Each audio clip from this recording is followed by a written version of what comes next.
Welcome to this live reaction. You are watching Seahawks Forever. I am Dan. The Seattle Seahawks improved to 3-0 today and own a 2-game lead now, just 3 games in the NFC West, with an emphatic 24-3 win over the Miami Dolphins at Lumen Field in Seattle. While the final score was a positive, man, there are a lot of things to work on, and we're going to talk about all of them here tonight as they get ready now to take on the Detroit Lions in what is looming as a massive NFC showdown on Monday Night Football next week. We'll talk about the good, the bad, where we think this team is right now, have some updates on some key injuries coming out of this one, unfortunately. Also, your takes, your comments and questions coming out of this game on this live reaction show. This is Seahawks Forever. Welcome to the Seahawks Forever podcast. In-depth analysis on everything Seahawks. And now, here's your host, Dan Viens. I'll tell you what, our guys played incredibly hard. You got complimentary football towards the end of the game in the red zone. I thought we played really great red zone defense, and then the offense, getting that backed up situation was redeeming, to say the least. And then going down and 98-yard touchdown drive to pretty much seal it was pretty awesome. So again, just the mentality, how hard our guys are playing. Felt like we played physically. The guys are flying around on defense. Place was electric. So our communication was on point, given how loud it was. So I think we gave their operation some trouble. The fans did. So shout out to the 12s on that one. Definitely boosted us on that one. Wow, a lot to unpack there as we get into the reaction to this game. I'll start with the last thing there. I felt a difference being in the stadium today with the crowd. I felt like at kickoff, there were more fans in their seats ready to go at kickoff. I felt like the noise level at the beginning of the game was more significant. Over the last few years, you've heard me talk about it a lot if you've watched this show plenty enough, that that has curtailed, and the home field advantage that the Seahawks once enjoyed at Lumen Field and CenturyLink before that, whatever you want to call it, was not as significant as it is as it was during the Super Bowl runs. I felt like some of that came back today. Like you could feel the fact that, hey, people are figuring out where we're at. They're excited about this new direction. And the fact that the team was 2-0 certainly didn't hurt heading into today. Beautiful day for football, upper 60s, no threat of rain, a little bit of overcast, just absolute football weather. And the fans were there ready to go. And that's not nothing. The Seahawks in my impression of, just going from memory, have played primarily more 125 kickoffs at home over the last several years than 105s. Yet both of this year's games so far have been 105s. And, sometimes people take their time, man. They want to get a hot dog. They want to get a beer. They want to buy a jersey or a hat. And I even, I think I talked about this week 1 after the opener against the Broncos, that I even questioned whether or not the old Pete Carroll standby staple of let's defer every time we win the toss at home and start out on defense, that maybe they should rethink that sometimes it's better to start with the ball, see if you can get on top of a team, and also give the crowd more of a chance to get in their seats and get ready, because when you're on defense is when the noise is more impactful, right? 24-3, you look at the final score. If you weren't paying attention today, if you're busy doing something else, and you go, wow, we beat a team we should beat. And we beat them by a margin that I expected us to beat them by. I think I was on with Bryce and Ryan on the Hawk Zone Rundown podcast on Monday. I can't remember my exact score prediction, but I think I had them winning by 2 scores. And it was not easy to pick that. And as the week went on, I became more and more nervous about the fact that we were facing a backup quarterback in Skylar Thompson with Tua Tagovailoa out. But I think I chalk some of that up to old school Pete Carroll coach teams PTSD, right? We've lost to enough Drew Stantons and Colt McCoys over the years that it was a concern. And I had talked myself into it. And then as we were getting ready to go to the game today, I heard Steve Rabel's interview with John Schneider on the sideline. And John was talking about how smart Mike McDaniel is, how his first 15 script that he prepares is on a Shanahan level. Of course, he's from the Shanahan coaching tree. And, you see clips here and there throughout the week. I saw some great throws from Skylar Thompson from last week when he came in relief of Tua, tight window throws. He's got the skill.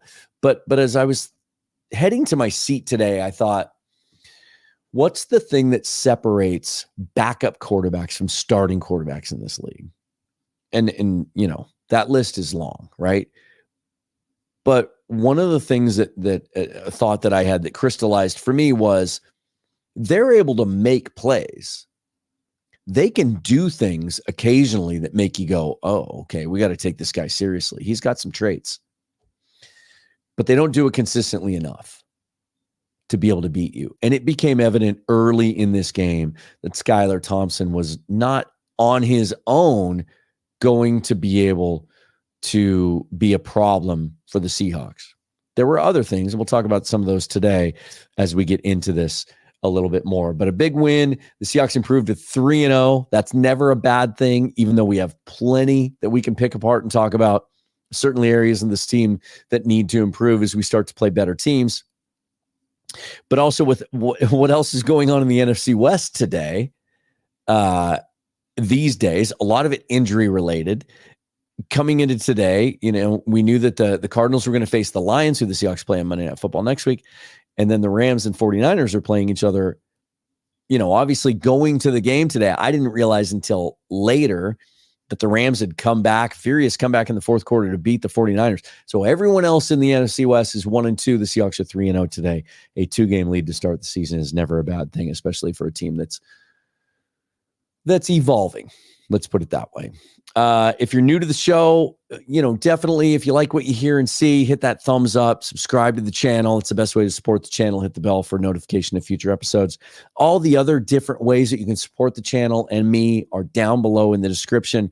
I just want to give a big shout out to those of you who have taken advantage of the link to buy me a coffee, or in my case, buy me a beer. Recently, very generous of these supporters. Kevin Thomas, thank you so much. Dave ESP is the most consistent and generous supporter of the show. Thank you so much, Gordon and Josh and Brett. Thank you so much for buying me beers through buymeacoffee.com. Really appreciate that. Whether you're watching through Twitter or YouTube or Facebook, you can comment. It'll come back to me. Some of them I'll be able to show on the screen today. Some of them I won't be able to, but I will get to as many of them as I can.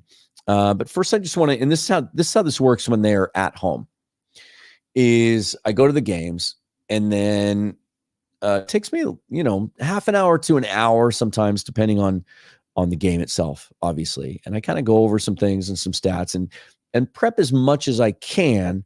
But I also like to make the home reactions as spontaneous and reactionary and honest as possible, based on kind of what I saw and felt in the stadium, which doesn't always match up with what you see and hear when you watch a game on TV.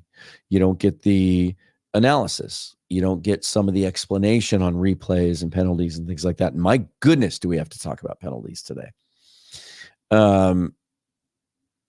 But I like to give you my overall impressions and then get your input as well.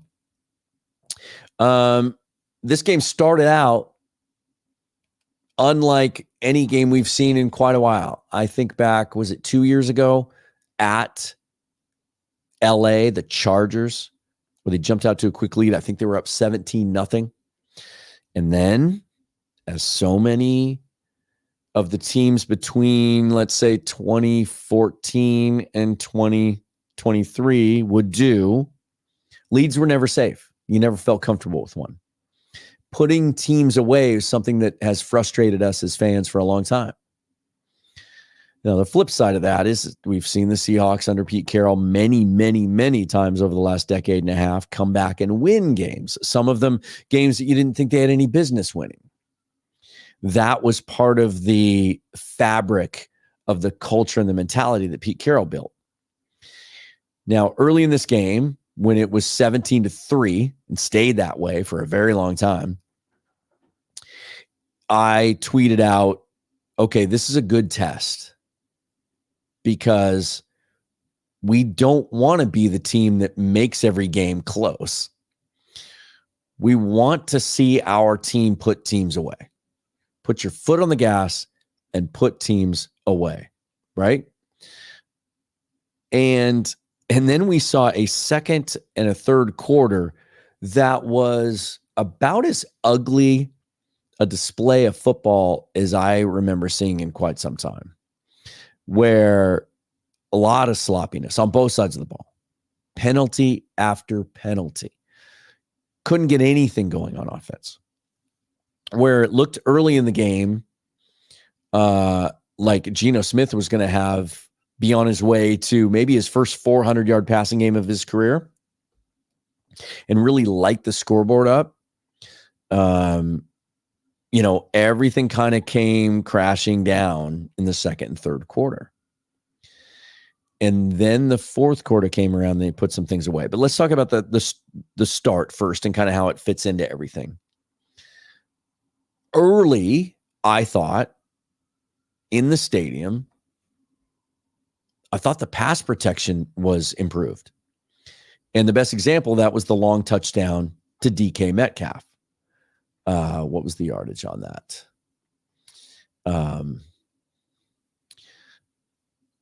That was a 71-yarder. Yeah.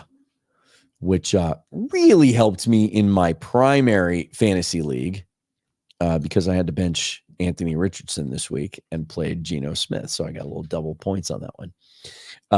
Big hit to DK Metcalf on that particular play. Didn't appear to me that he was covered by Jalen Ramsey. I'll have to go back and look at that again.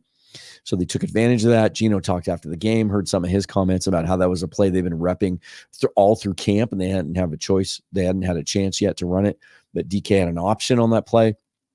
And then it worked out. They liked the look, and it worked out perfectly.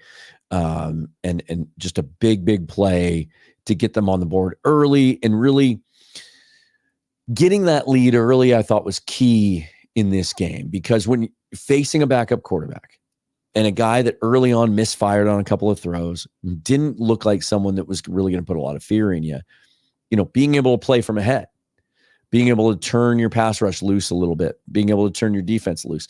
And it worked. Seahawks had 5 sacks in the first half, really got after Skylar Thompson, and did a solid job against the run as well.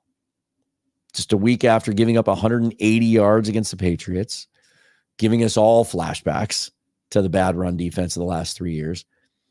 And it was concerning. I mean, there were a couple of moments early in the game. I think there was a play to Devin A-Chain. There was a little throw across the middle where he got some yards after the catch. And then there was a little toss sweep to the left-hand side in the first quarter where Seahawks had it played really well, had 2 guys in the backfield across the line of scrimmage ready to make a play, and he simply outran them to the boundary. It showed that quickness. It was another thing Schneider touched on again in his pregame interview, was just how much speed the Dolphins had across the board on their team, and certainly gave us some concern. But at the end of the game, just 65 yards rushing for the Dolphins. Devon A-Chain, 11 carries, 30 yards in the game. And of course, those touches were limited because they were playing from behind most of the time. Skylar Thompson only went 13 out of 19, 107 yards before he exited with a rib injury. Later in the game, Tim Boyle came in his place. Actually looked a little better throwing the football anyway. But by that point, Seahawks were playing off a little bit. 7 out of 13 for 79 yards. You go into this game obviously worried about Tyreek Hill. Tremendous job containing he and Jalen Waddle. 7 catches between them for 66 yards. no touchdowns, a long of 17 to Tyreek Hill. Actually, the longest pass play from scrimmage for the Dolphins today was former Seahawk legend D. Eskridge had a 30-yard play in this game. Seahawks really contained all those weapons. Meanwhile, on offense, Geno Smith ends up going 26 out of 34, 289 yards, a touchdown, 2 interceptions, 2 bad interceptions. And one was early. He was in his own end zone, right? It's been a bugaboo for the Seahawks so far this year, at home especially. They had the 2 safeties against the Broncos. Geno Smith gets pressured heavily, tries to scramble just as he's about to be sacked, tries flipping the ball out to Zach Charbonnet, glances off his hands for an interception. There was another one in the second half that was caused by pressure. But and Geno said after the game, he took accountability. He said, look, that's on me. Both those are on me. He didn't blame it on the pass catchers. He said, he was pissed at himself, was the exact verbiage he used. But I got a quote here from Geno. This is Geno talking about how the game did turn in the second half and how it turned because they stuck with the plan. And even though there weren't a lot of runs to be had, Zach Charbonnet, Ken Walker out again, wasn't gashing the Dolphins. They stuck with it. This game much more reminiscent of the Broncos game offensively than it was the Patriots game because they were able eventually to run the ball. This is Geno on that. It's not always going to hit early in the game, but you got to keep wearing them down and you got to stick to it. And I thought Grubb did a great job at continuing to call the runs that, we had advantage looks, and then our O-line took over the game, really in the second half. One of the things we got to get better at is, just those laws, like you said. Started out fast. We wanted to do that.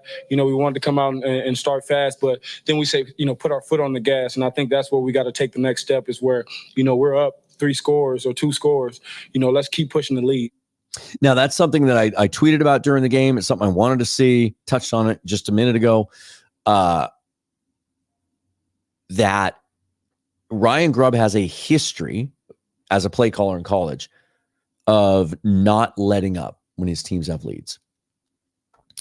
Pete Carroll teams have a history of letting up. And so I wanted to see that today. Now, it got really sloppy, and the offensive line play, especially late second quarter, early third quarter, was so bad that it just made it difficult to do that.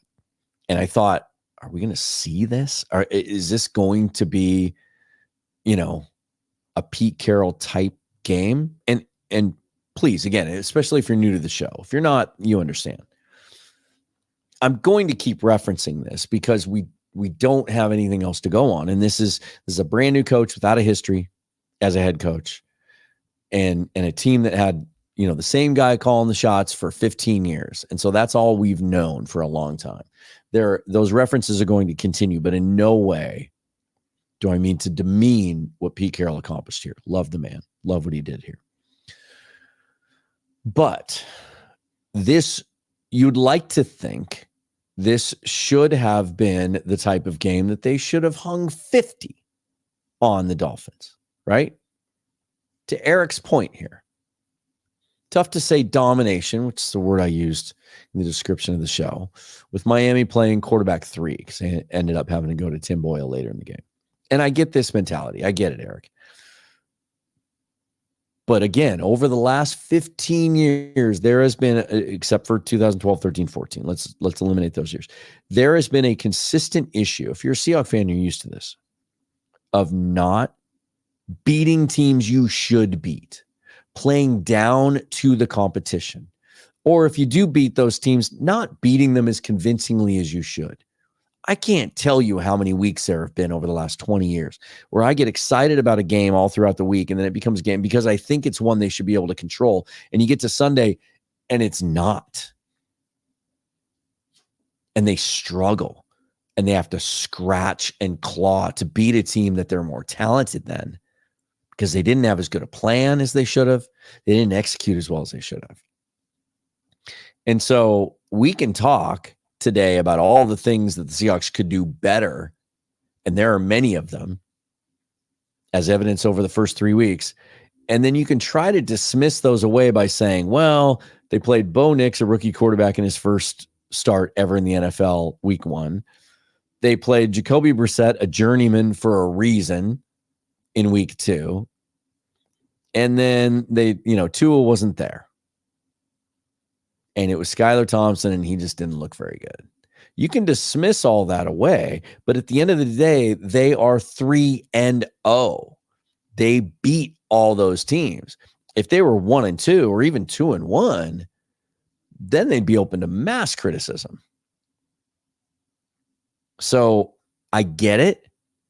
And this is a team that's growing, and each and every week we're going to learn more about them. But in the NFL today, a win is a win, right? So you take the overtime win in New England last week and you just chalk it up, and it's a win in the standings. But it's 24-3. They controlled this game. This game was never in doubt after the first 8 minutes at all. Never felt like Miami had the opportunity to come back and win this game. And so it's hard for me to criticize that it wasn't a bigger blowout, because they did dominate in just about every aspect of the game. Let's look at the team stats. Seahawks, first downs, 21-13. Passing first downs, 13-8. Running first downs, 7-2. Total yards, 370 to 205. Yards per play, 6.2 to 3.7. Let's see. What else? Rushing yards per rush, 4.3 to 3.6. Time possession, 31-28 to 28-32. The Seahawks on their early scoring drives scored quickly. Those are pretty dominant numbers, right? Let's look at some of the individual stats, because there's some cool things that happened in this game. A couple of my notes. First guy I want to talk about is Derek Hall. One of my favorite people I've ever covered or got the opportunity to meet playing for the Seahawks. Everything you'd ever want in a person. And then you see the athletic profile, but coming out of Auburn, didn't have a lot of splashy tape. More physical of a player than a twitchy player. Would that translate to the NFL? Had moments his rookie year, but really didn't get a lot of opportunities. He might have been the best player on defense today that I saw in the stadium for the Seahawks. And now that's a long list, because a lot of guys on defense played great. Terrell Dodson was everywhere, right? My first note, though, that I wrote in the stadium was, if this was a Pete Carroll team, I'd be very concerned with this lead at the half, given how the second quarter went. I would have been worried. Then I talk about Derek Hall. Then I talk about Terrell Dodson, the sack he had to open the second half. A great example of the Mike McDonald defense, where the offense just never really knows who's coming and who's going to drop into coverage. Dodson talked after the game about that particular play and that particular against what they saw on offense, and to trust your read and just go for it. And that's what he did. And it was an emphatic sack. I think Terrell Dodson, coming into the season, all the questions about inside linebacker, right? Jordan Brooks, who's now playing on the other side, played for the Dolphins today. Bobby Wagner moves on to the Commanders. There's a lot of concern bringing in Jerome Baker, who was out today with injury, and then Terrell Dodson. Both on 1-year deals, right? And so, okay, what are we going to do next year? We need to set this up long-term somehow. How are we going to address inside linebacker? They draft Tyrese Knight in the 4th round out of UTEP this year. So he got a lot of reps today. But a lot of us talked heading into the season about one of these guys. There's a good chance one of them plays well enough that they get signed long-term. And when Dodson came to us from the Bills, what was the book on him? Highly, highly rated by PFF last year in his 10 starts. But better against the run than in coverage. And the Bills, in fact, it basically made him a 2-down player and took him off the field in passing downs. Terrell Dotson's out there every play. He has become, in some ways, the heart and soul of the center of that defense. And he's played well against the run and in coverage. I can't wait to see the grades come out this week. And he's the younger of the two. Like, he's really making a statement, I think. A couple other cool things we saw today, and I didn't really notice a lot of splash plays from Knight, although I saw some tweets from people that said, hey, he's doing some good things. But the fact that Drake Thomas, I got to talk about Drake Thomas for a minute. There was a play in the first half where he came up and made a play. I think it was for a loss behind the line of scrimmage. Again, I'm just going by my memory of what I saw in the stadium. And at first I thought it might have been Knight. And then I realized, oh my gosh, that's Drake Thomas. For him to come as far as he's come, being poached off the Raiders practice squad at the beginning of last year, not playing at all until late in the season, then hurting his knee. And then very mysterious knee injury. None of us knew the severity of it, but he didn't start practicing again until about a month ago. Then he makes the final 53, even though he had only been healthy for about a week or two. That was surprising to us. And then we heard some things about how high the coaching staff is on him and how smart he is, what an instinctive player he is. And then he was out there getting run today and making plays, making stops. Really, really fun to see. To this day, actually, the video that I did on when we acquired Drake Thomas last year, and how much I liked his college tape, even though he's an undrafted free agent, and how much I loved that move, is the most viewed video in Seahawks Forever history. I'll link it down below just for fun so you can go back and look at it and see what I say about him. But that was cool to see. There were some things, though, that weren't great. Obviously, the inconsistency in the protection of the offensive line, and in particular, the interior. And we keep talking about the guards, right? Hard to tell in the stadium where, when there are breakdowns and there are sacks, where they're coming from initially. And let's see, what was the final tally? Geno Smith was sacked only 3 times. Felt like more than that. He was pressured. They definitely impacted a lot more than 3 plays with their pass rush. Miami did. And most of it seemed to be coming from the guards, but also, again, with the penalties. And this was a penalty-laden game. Evenly matched, 11 on both teams. What was the yardage? Penalties, 11 for 85, almost precisely. Miami had 11 for 85, Seattle 11 for 92. I don't know how many of those were on Anthony Bradford, but in the stadium, it felt like 5 or 6 of them. And I know Tomlinson had at least one. We had heard coming out of the Patriots game when Christian Haynes got 3rd round pick this year, rookie, right guard, got a series in the first half, touchdown drive, and a series in the second half. And then McDonald came out of that game saying, Haynes needs more reps. We're going to ramp that competition up. We're going to alternate him until we figure it out and get it right. I didn't see. Did Christian Haynes get a rep today? Did he get a snap?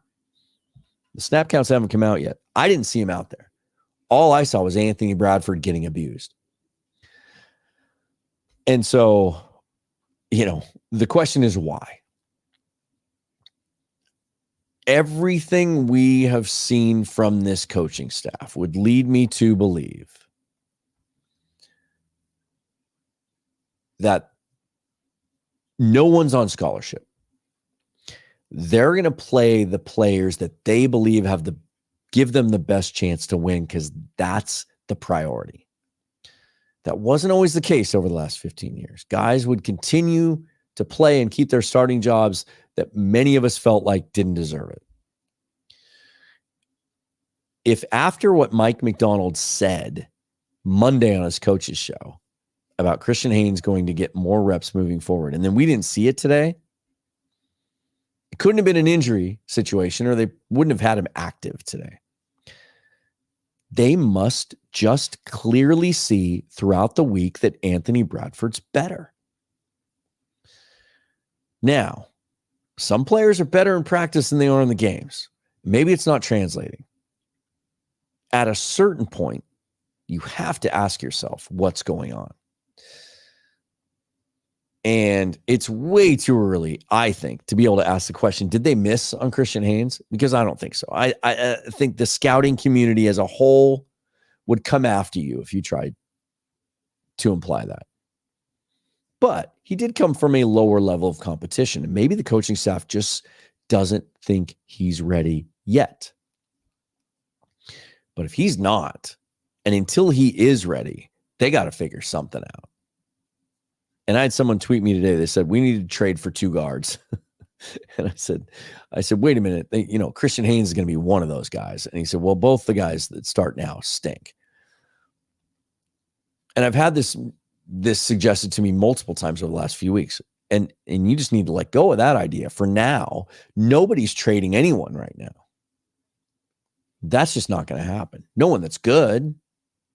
You're not going to go talk the Browns out of Wyatt Teller. Just off the top of my head, for example, right? Because every team right now thinks they can win something. So that's just not going to happen. They have to do the best they can with what they have. And if Christian Haynes isn't part of that solution yet, then they just need to coach up Anthony Bradford and try and make him better. And if you're worried about Laken Tomlinson, well, they're not even activating Satawa Lamea on game days yet. So they must feel like he's not ready to play in the event that somebody gets hurt yet. Now, the team this week signed McClendon Curtis back to the 53-man roster. So he's part of the roster with George Fant going on IR. I have seen some reaction today to me that indicates that Stone Forsythe was solid today.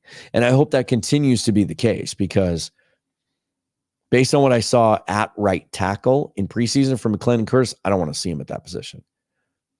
I mean, maybe at guard, maybe they should ramp up the competition. If they don't think Christian Haynes is ready to challenge Anthony Bradford, then maybe McClendon Curtis should, because he ran as the right guard one all throughout OTAs when Bradford was dinged up, even ahead of Haynes. I'm okay with him at guard, but his pass protection technique and his footwork at right tackle, unless it's improved dramatically in the last month, it really concerned me based on what I saw in preseason. So, but those are dominant numbers as a team. Some really cool numbers on defense. Rayshon Jenkins once again leads the team in tackles with 10. Tyrese Knight with 6, 5 solo, 1 tackle for loss. Derek Hall with 5, Terrell Dodson with 5. Both those guys had a tackle for loss. Julian Love, a tackle for loss. Draymond Jones, tackle for loss. He had a sack early in the game, 5 tackles total. Somebody told me this week that Draymond Jones is expendable and stinks and should be, that the team should just move on from him. He's been a contributor. He's been a part of this. Mike McDonald talked after the game about how well the defensive line played. And this is with Byron Murphy leaving with a hamstring injury and Leonard Williams leaving with they're calling it a chest injury. McDonald said he didn't know if it was a rib or more of a, just referred to it as midsection, said they took pictures of it. They won't know till tomorrow. But essentially your 2 best defensive linemen had to exit this game, and there was no drop-off. Mike Morris came in, got some more reps, but Draymond Jones is part of that solution too. It'd be interesting to see how they handle this moving forward. If Murphy and Williams should have to miss some time, they've got Miles Adams, who's been inactive, but played well in the preseason. And, Draymond Jones is a guy that can play inside and outside. And as well as Boye Mafe and Derek Hall are playing, Mafe had another sack today. You might be able to use Jones a little bit more on the interior, kind of mix and match there a little bit. And again, remember, as we look forward to Detroit next week, McDonald talked about Uchenna Nwosu potentially being able to come back and play against the Lions. Now you add him to that mix with Mafe and what we're seeing out of Derek Hall with 2 sacks today. I mean, he was a beast. today, just flying all over the field. Get to some of your comments, questions here in just a second. One concern that I have is that as well as this defense is playing across the board, and I absolutely love how they rebounded this week, came back and stopped the run against the Dolphins. They're not taking the ball away. They had the two picks against Bo Nix in week 1, but there have been opportunities the last couple weeks they haven't come up with the ball. They knocked the ball out, caused a couple of fumbles today, weren't able to recover. Knocked a couple of balls in the air, weren't able to pick balls off. You would expect, that Baltimore Ravens team led the league in turnovers last year, did they not?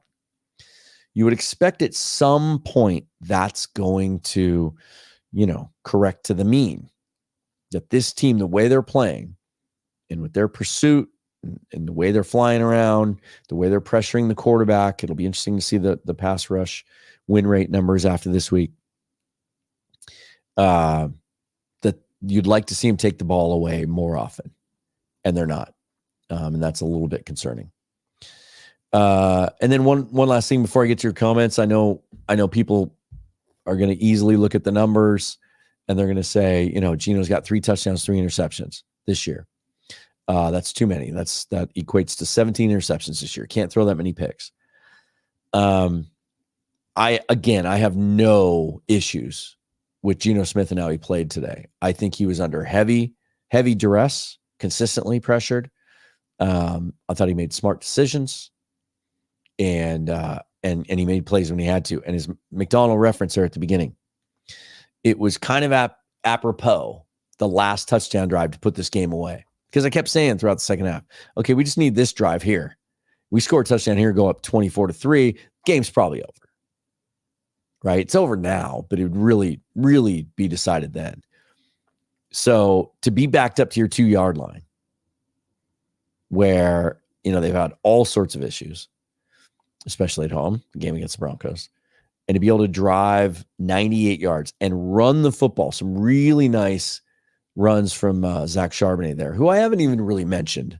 He ends up running for 91 yards on 18 carries, a 5.1 average, and 2 touchdowns on the game. How can I not talk about Zach Charbonnet? Last week, my criticism was they were running slow developing running plays that didn't seem to fit his style, handing the ball to him deep, off shotgun. And he's not as quick to get going as Ken Walker is. He's, I don't know what his 40 time was off the top of my head, but I think it was okay. He's a bigger back. His speed's okay. His quickness is not. He needs a little bit of a hole, and he needs a little bit of a head start. And as this game went on, like Geno said, offensive line took over. It was very similar to that second half of the Bronco game. And he really, really started to roll. Was really impressed with Charbonnet and the decisions he made and when to. It felt to me like some of the runs that I recall seeing that they might have run a little bit more zone in this game instead of gap. And that plays, I think, a little bit more into Charbonnet's strength, where he can read the play, cut back a little bit against the grain, and find some daylight. Kenny McIntosh actually got some carries in this game.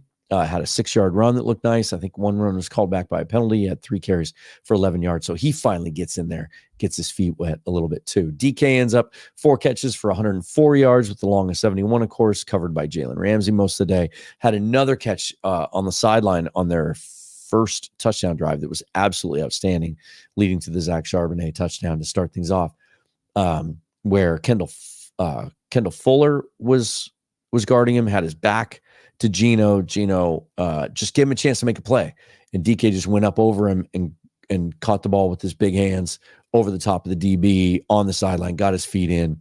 It's the type of play. Did my breakdown last week. DK has many has his critics. That's a play that not many receivers in the league can make. And the thing I liked about that play as well is that Geno gave him that chance. Some of our quarterbacks in the not too recent past would only throw to DK if he was open. Geno gave him a chance to make a play. He did, and it led to a touchdown. Noah Fant got more involved in the game plan today. Thank you. Had a couple of drops against the Patriots. We were frustrated the last 2 years with Shane Waldron calling plays where they weren't involving him down the field enough. When they did throw the ball to him, he was in the flat. He was running sideline to sideline. 6 catches, 60 yards today. Thought he really made an impact in the passing game. Tyler Lockett, 5 for 46. JSN, not as big of a contributor as last week. 3 catches for 39 yards, a long of 18, though. Let's go. Let's check over on YouTube. Hey, guys. Lauren Stewart says, "Go Hawks from Calgary." Hello to the folks up north, up there where Bryce and Ryan live. Carly says, "Messiest game I've seen in a while." Indeed. Cannot argue with that. Kiwi Fan 12. Hi, Dan. Any thoughts on those interceptions? Was it just a bad read by Geno? I think I mentioned that. The first one was just, him trying to make a play out of his end zone. Just a bad decision. Now, you could argue that Charbonnet, I haven't seen the replay, that Charbonnet should have caught it.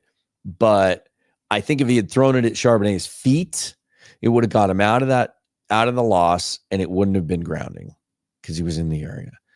I don't know that that's Geno's forte. Now, we saw him make a play week 1 against the Broncos where he was about to be sacked, and he flipped the ball out. It was a positive play, but it's really not his forte. Again, though, pressure came quick. That's not on him. I think he was just trying to do a little too much. The second one, the ball was batted. It was tipped. So they weren't those kinds of bad interceptions like where he throws it right to the DB and you're like, what were you reading there? What were you seeing? That was terrible. It was him trying to make a play on the first one, trying to do a little too much in the second one. It was, again, both of them caused by pressure. All 3 of his interceptions, you can argue, were caused by significant pressure so far this year. Let's see. Thank you, Rams, from the taste buds. Yeah. I mean, any distance you can get between yourselves and San Francisco. Look, we just talked about putting a team away within a game when you're up on them. Within your division, when you have a team down, when you have an opportunity to get some distance, take advantage of that as much as you can. 2 games isn't that much when you consider they still play each other 2 more times. Heading into that game, I thought, well, we certainly want the Rams to win this one because I think in the big picture, I don't think the Rams are as talented. So, better they improve to 1-2 and drop the 49ers to 1-2. I just didn't think they had any chance to. After that performance last week against Arizona, the Rams are beat up. They're really young on defense. They're hurting on offense. You found a way to win today. I mean, Sean McVay is always going to compete. You never count that dude out. I think last year was a great example of that. And so, yeah, they did us a favor today. Indeed. Let's see. McVirus 6185. Dare I say the Hawks secondary is quietly the best in the early part of the season? Again, it'd be fun to see all the grades and stuff next year. Take them for what tomorrow. Take them for what they're worth. But yeah, you talk about Devin Witherspoon, Reek Woolen, who had a pass breakup on one of the last drives where Miami was trying to get back into the game. That was so, I can't wait to see the replay because it was Tim Boyle through to the receiver that Reek was covering, and he just reached out and deflected the pass, but didn't even hardly have to work hard to do it. Just kind of reached out and palmed it down to the turf. Like, are you kidding me? Like almost standing still. Like it was a little in-breaking route, little curl route, and just knocked the ball away. And they're not even really testing those guys, right? But you talk about the job Julian Love is doing and Rayshon Jenkins flying around with 10 tackles today. I saw a lot of Kayvon Wallace and Kobe Bryant in there again, and they just didn't have anything deep. Fastest team in the league, Tyreek and Jalen, they didn't even take deep shots. Now that might be on the quarterback, but it might be on the coverage too. I mean, those guys are playing at a very, very high level. Now, this is something I want to address. TD says Schneider will never take the O-line seriously, but hey, we're 3-0. I talked about this on the show the other day. I could not disagree more. I know he made the comments heading into the draft that he thinks guards are typically overdrafted and overpaid. That's not saying he doesn't value them. And I think when you look at what they have done over the last 8 months to address offensive line, it's not taking it seriously. They draft, well, first of all, in free agency, they go out and sign Laken Tomlinson, say what you will about that, but they tried out 4 or 5 different veterans. They looked at a bunch of different guys. That's the one they chose, okay, based on their scouting and their scheme and everything else. They worked extremely hard to get Connor Williams in here, a 27-year-old center who was playing at an all-pro level the last 2 years, who they had the advantage of him coming off an injury, so that opened things up a little bit. But they started working on him in March. They targeted him, went after him. And then when they got him signed, that wasn't enough. They just didn't feel like Olu Oluwatimi was the right fit for their scheme, so they went out and signed Jalen Sundell. They drafted Christian Haynes in the 3rd round with their 2nd pick in the draft. They drafted Satawa Lamea. They drafted Mike Jarrell. They signed George Fant in free agency. George Fant, who's widely considered a very solid swing tackle. When that signing was made, nobody ever said he sucked. That was a terrible move. And they're still confident Abraham Lucas is going to come back and play at some point. That's not nothing. That's not ignoring the offensive line. That's not taking it seriously at all.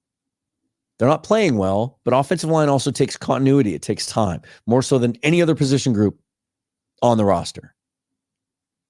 And everything that I believe about this coaching staff and how they're made up, they will not stand for that level of performance if it continues. If this offensive line play doesn't improve, they're not just going to keep running Anthony Bradford, Laken Tomlinson, Stone Forsythe out there. They will figure something. They will give other guys opportunities. They will go out and acquire players. They will do something else. It was never going to happen overnight. And if you think it was going to, you don't know ball. There. Where do we go next? Carl Jensen said, what did you think about the 10 DBs and 1 spy? So this is, I can't speak to that because I'll have to watch the replay. But I did notice, there were times I noticed during the game, especially after Williams and Murphy went out, right? That, my goodness, I saw Kobe Bryant, Kayvon Wallace. At one point I tweeted, like, did Rayshawn Jenkins get hurt? Because I didn't see him out there. But I think it was because he was playing, I suspect what I'm going to see when I watch the replays, he was playing closer to the line of scrimmage, right? And then there were times that I saw Dodson, Knight, and Drake Thomas on the field all at the same time. So lots of really interesting things. Keep in mind, McDonald has talked, and some of the players have too. Devin Witherspoon said after the Patriots game, or was it after week 1, where he said, you haven't even seen everything yet. We haven't emptied the playbook yet. And then another analyst this last week said, all that sim pressure stuff that we're used to, that Mike McDonald has built a resume on, we're only seeing those things on like obvious passing downs. We're not seeing them on 1st and 2nd down like we did with the Ravens. So I suspect that they're adding things little by little as they feel like the players can handle. And if some of that stuff hasn't been unveiled yet, and it's going to be next week in Detroit against the Lions, I'm okay with that because you're 3-0, even though you haven't shown all your cards. Let's see. Lori Dennis says, go Hawks from Prince Edward Island. We got a lot of Canucks that are Seahawks fans, huh? Says, love the show, Dan. Appreciate that. Thank you. Carly says it felt like 30 flags, not 22. It sure did.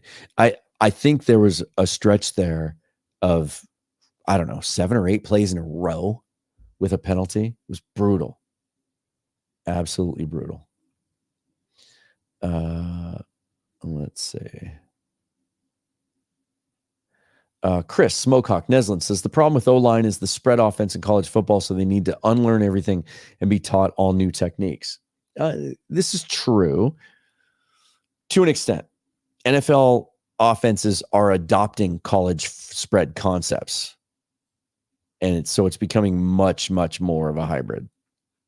Second of all, that doesn't apply to Tomlinson, doesn't apply to Connor Williams, right? By this point, it's Forsyth's fourth year. It's Bradford's second. Those things should be known by now. Now, Scott Huff has a tremendous reputation as a guy who develops offensive linemen. I'm willing to give him the benefit of the doubt, give him more time, and figure some things out. It's gotten better. It affected plays today, and it was bad at certain points today, but it's improved, I think, each week, just on the eye test. Again, not having access yet to pass rush win rates and things like that. But man, you're going into Detroit now. You're going to be facing Aiden Hutchinson next week. They better ramp some things up. Natalia Duvall says, let's not get too excited. We've played bottom tier teams. Let's see what we can do against top tier teams. Absolutely. As I mentioned earlier, that's a fine statement, but it's not a criticism. I mean, people that just don't like the Seahawks will say that this week, right? 49er fans will say, I don't take them seriously. 3-0 doesn't mean anything. They've played 3 shitty teams. Okay, but they beat those teams.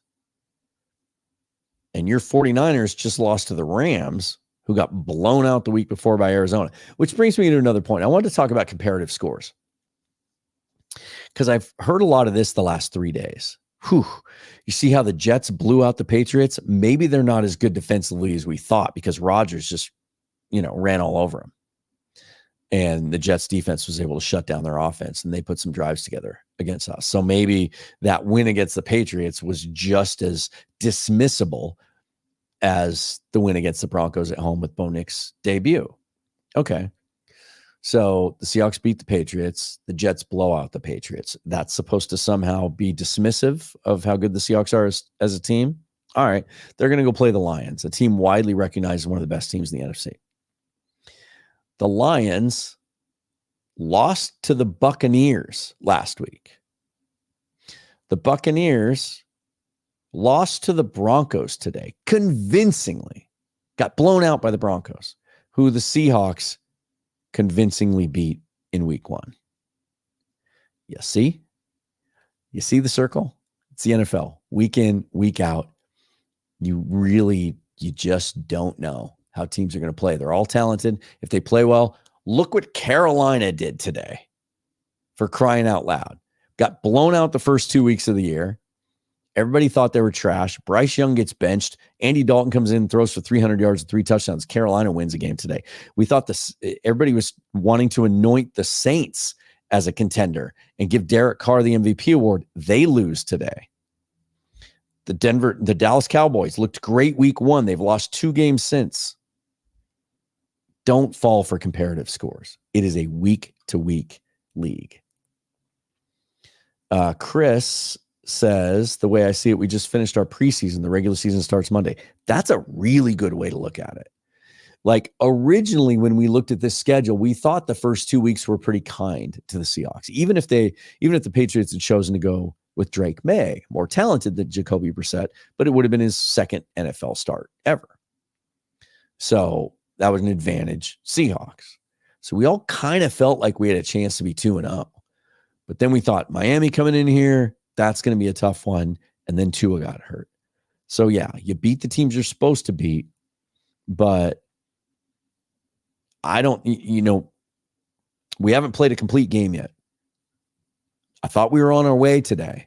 Then the penalties started to happen, and they gave up a drive late, and even though it didn't result in points, but it's if they had played the Detroit Lions week 1 or week 2, or if their schedule had been more front loaded, maybe they play the 49ers in the first 3 weeks before their injuries. Like, I don't think we'd be 3-0, right? Let's be honest. But it's a great point. I don't take it as a criticism. A win's a win. It's better to be 3-0. It's better to be 3-0 and have stuff to work on and improve on and things that you can criticize the team about than it is to be 1-2 and think you're supposed to be one of the contenders in the NFC, Dallas Cowboys. Right? AFC, Baltimore Ravens won today to improve it 1-2. Like, how happy do you think they are about that? John Anik says, if we can get one win against the Bills, Steelers, Texans, Chiefs, Eagles, Vikings, Saints. Okay. Vikings. How about the Vikings? Another blowout win today. Sam Darnold looking great. I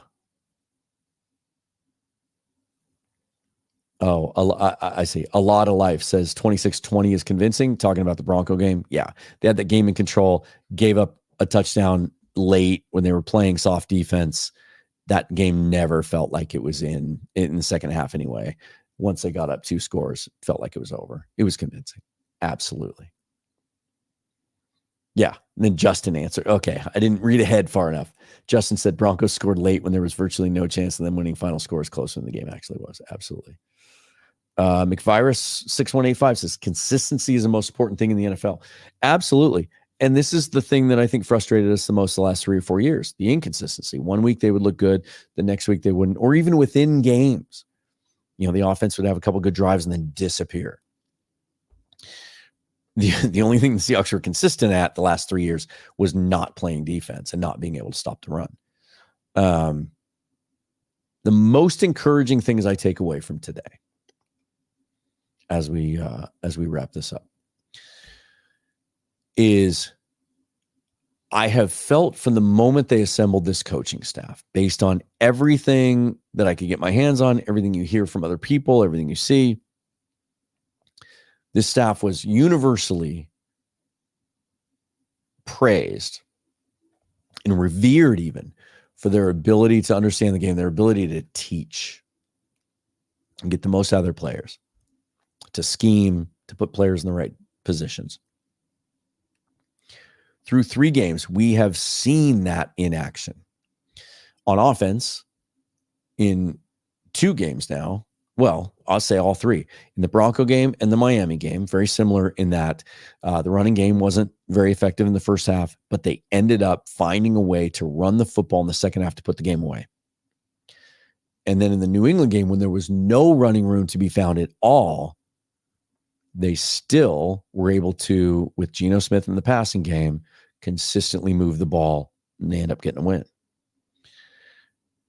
Those adjustments that we're seeing them make, the bounce back from the run defense last week to this week, huge. I think this team is just getting started. I think the ceiling is high, maybe even a little bit higher than I thought it was going to be. And the one thing holding them back, and I tweeted this during the game today, if they can figure out a way to get Geno Smith even league average pass protection on a consistent basis, there's that word again. I mean, I think he throws for 30 touchdowns and 4,500 yards. Like what he's been able to do in the first 3 games and leading this offense through some of the other aspects of it that aren't working all that well, is really encouraging and a really positive sign. Let me see if anyone else has. Well, John Anik asks, can we beat the Chiefs? The way you worded that question, of course. Of course we can. Would we right now? I don't know, because I've seen the Chiefs not play well. I saw them eke out a win against a Cincinnati team that's not very impressive so far. So it's the NFL, man. Week in, week out, any given Sunday, you just never know. Bottom line is Seahawks are 3-0. They're traveling to Detroit next week to take on the Lions. Huge game, obviously, in potentially down the road NFC playoff seeding implications, but just a statement game as to where you are. And I hope I continue this mindset throughout the week as we get towards the game. We start to preview the game and start to look ahead, that even if they go to Detroit and lose, it will tell us probably more about this team than the last 3 games in aggregate have told us. We're going to learn a lot about where this team is at. And I thought the best question that was asked in the post-game press conference was by Greg Bell, friend of the show, Tacoma News Tribune, great beat writer for the Seahawks, who covers the Seahawks, asked, how close are you to where you want to be as a team? He was speaking specifically on defense, though. And he talked about how good the defensive line played and that they took a step. Said we took a step today. Where do we want this team to be? How good do we think they can be? We've seen bits and pieces of it through the first 3 weeks. We'll find out a lot more about it when they face the Detroit Lions next Monday night. You can follow me on Twitter at Seahawks Forever.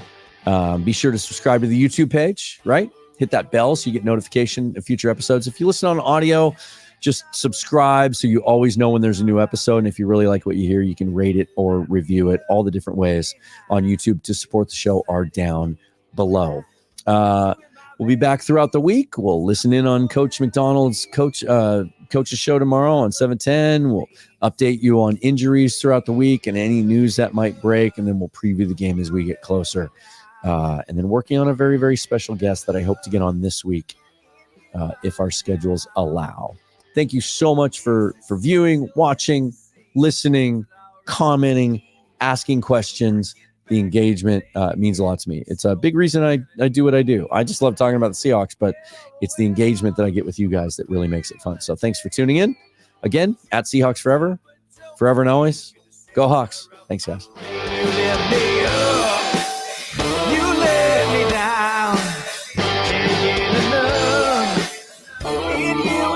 Try.